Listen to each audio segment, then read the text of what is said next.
Now, Stacy, here's the question. Going forward now, there's two paths. Post-neoliberalism. The neoliberal model, or the Milton Friedman model, or the Ronald Reagan Thatcher model, that's now come under ill repute. It's finished. We're in a post-neoliberal model. The anti-globalization movement won, even though they don't really know it yet. They have nobody from the anti-globalization movement. I don't hear George Mobiot hasn't written a column, as far as I know, in the Guardian newspaper saying, we won, the globalization movement lost.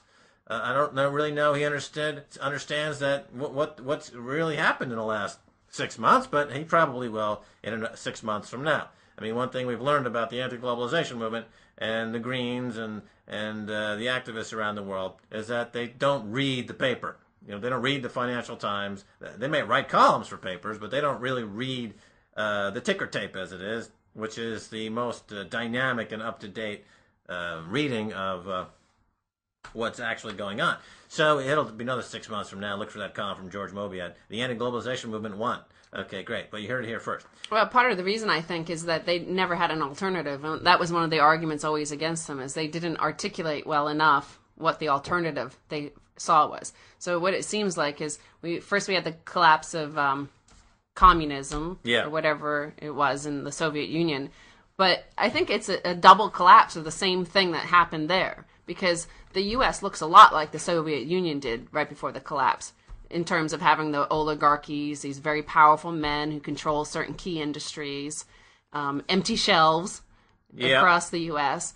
You have the same sort of monopolies of power. You have Politburo-like decisions being made there from the central bank, for example. So it's hard to say whether, whatever, capitalism and communism both at the end of the day merged into whatever it was that happened at the Soviet Union at the collapse, and now the U.S.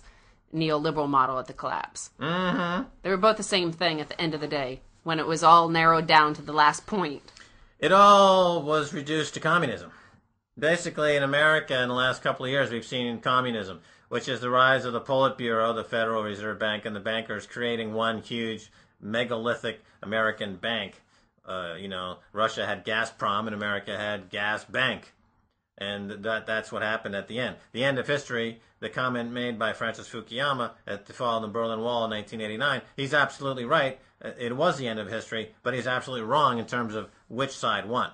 Capitalism lost. 10 years later, basically communism in America won. It was precipitated by 9/11, which forced the richest people in America, as we've said on this show before, to try to cram 80 years worth of corruption into 8, which once you hollow out the economy and you destroy it, you end up with basically a communist equivalent. And thanks to the panic from the rich in America, who after 9/11 were fearful that the barbarians were in fact at the gate, they needed to get out of the country quickly, they needed to steal as much money as possible, and they were very successful in doing so. I see another one of these guys just thrown out of Wall Street, but not after making billions, or hundreds of millions at least. That guy John Thain, who was at Merrill Lynch and then over at Bank of America, now he's out. But it's all very calculated, very cynical, and very corrupt. His rise through the mud of Goldman and the cartel and the syndicates and rackets to walk away scot-free with tens of millions. I don't know what his final tally is going to be, probably close to $100 million. All ill-gotten gains. But as you say, just for going back for a second, you talked about no alternative. The Greens or the activists or the ecologists or the anti-globalization movement talking about there being no alternative. And into that void would jump pro-Marxists. Remember we were at the UK forum, anti-globalization forum a few years ago. Mm-hmm. Oh, yes. Yeah. And you see, because the anti-globalization movement had no codified alternative to neoliberalism, the Marxists would jump into that void, and there was tension there. And Marxism is not the dialectic, if you will. It's not capitalism versus Marxism, and now capitalism as such, neoliberalism has died, now we're going into Marxism. That's not true. What we're heading into is it's something that has not been fully realized yet, but for the sake of this podcast and radio show here at Resonance 104.4 FM in London, let's call it increased return economics, which you see in P2P file swapping, the Swedish Pirate Party, Pirate Bay, the digitalization of the globe, which allows for commerce to come out of free. In other words, Google is a multi-billion-dollar company that got its valuation from mining the free labor of those who add information to Google every day. Google doesn't go out there and add information. It just has a few algorithms that allow people to add information. Internet Movie Database, another example. They give the format and the templates. People willfully add and work for nothing, and then that was sold to Amazon for a lot of money. A Linux software, another great example. People willingly work for that software to create its value, to improve the environment of their digital environment, and to escape the gulag of Microsoft. And the result is now beating Microsoft. Microsoft is laying people off.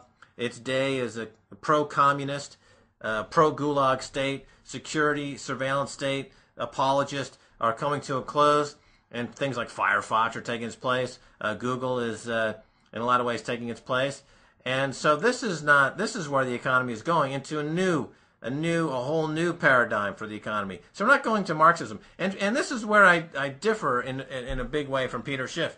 You know, Peter Schiff is somebody we've talked about on the show many times, and when he talks about economics, Peter Schiff is one of the top 2 or 3 strongest voices out there in his interpretation of the economics and how it affects markets and what people should do to position themselves in these markets. And he's written 2 brilliant books. Well, actually, the first book he wrote, Crash Proof, which I read, is a brilliant book in a lot of ways.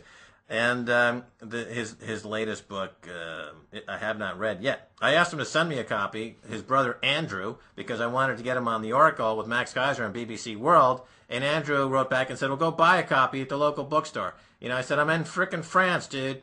You know, we don't have it in English here. Why don't you send me a frickin' copy?